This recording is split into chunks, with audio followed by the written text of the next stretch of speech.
La plateforme Netflix a dévoilé ce vendredi 17 septembre Squid Game, sa toute nouvelle production originale coréenne. À la fois thriller social et jeu sanguinaire à la Battle Royale, quoi avons-nous pensé de la série? De quoi ça parle? Tentés par un prix alléchant en cas de victoire, des centaines de joueurs désargentés acceptent de s'affronter lors de jeux pour enfants aux enjeux mortels. Squid Game, créé par Hwang Dong-hyuk, 8 épisodes disponibles sur Netflix. Avec Lee Yoon-jae qui prête ses traits à Ki-hoon, le personnage principal de Squid Game, connu pour son rôle dans la série politique Chief of Staff. Ce dernier est également apparu au cinéma dans de nombreux films, tels que The Housemaid et Memories of War.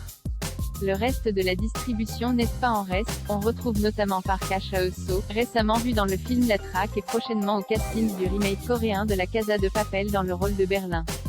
À ses côtés, l'expérimenté Oh Yoon-so, printemps, été, automne, hiver et printemps, ou encore le mannequin Oh Yeon-yoon, qui fait ici ses grands débuts d'actrice dans le rôle d'une immigrée nord-coréenne qui lutte pour sa survie. Ça vaut le coup des OIL? Il y a dans Squid Game tous les éléments d'une série réussie, un concept original, une intrigue haletante, des personnages creusés et complexes et une réalisation à la hauteur des ambitions du programme. Pour un résultat plus que satisfaisant, laissant présager pour cette nouvelle production coréenne un beau succès sur Netflix. Loin de se reposer sur la seule originalité de son concept, Squid Game passionne grâce notamment à une intrigue menée tambour battant, un rythme parfois trop soutenu mais qui ne laisse aucun temps mort. On ne s'ennuie jamais et c'est même avec un plaisir total que l'on se laisse emporter par cette histoire qui joue sur les deux tableaux du mystère et du suspense. La meilleure idée de cette série n'est d'ailleurs pas de montrer comment des participants à un jeu sanguinaire vont tenter de s'échapper, c'est même tout l'inverse, puisque les protagonistes parviennent à interrompre la partie dès le premier épisode. Seulement, leurs situations respectives les amèneront les uns après les autres à reconsidérer leur choix pour redonner une chance à cette série de 6 épreuves censées effacer leurs dettes abyssales. Un projet de longue haleine jeu dans tous les sens du terme, Squid Game est également une série qui n'hésite pas à choquer. Sans jamais tomber dans l'excès de gore, les 9 épisodes surprennent par leurs scènes de violence froide et inattendue.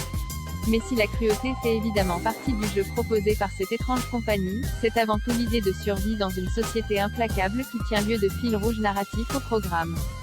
Faisant preuve d'une maîtrise totale dans la construction de son récit, Squid Game relève amplement son défi de divertissement addictif doublé d'une satire sociale. Il faut dire que le projet ne date pas d'hier, puisque son créateur Hwang Dong-hyuk, réalisateur des films The Fortress et Miss Granny, a commencé à l'écrire dès 2008. À l'époque, aucun studio n'avait souhaité investir dans une histoire aussi sombre et complexe malheureusement. Avec seulement 8 épisodes au compteur, la série semble déjà promise à un grand succès sur Netflix. À voir désormais si l'engouement attendu suffira pour convaincre la plateforme de commander une seconde saison à sa nouvelle pépite coréenne.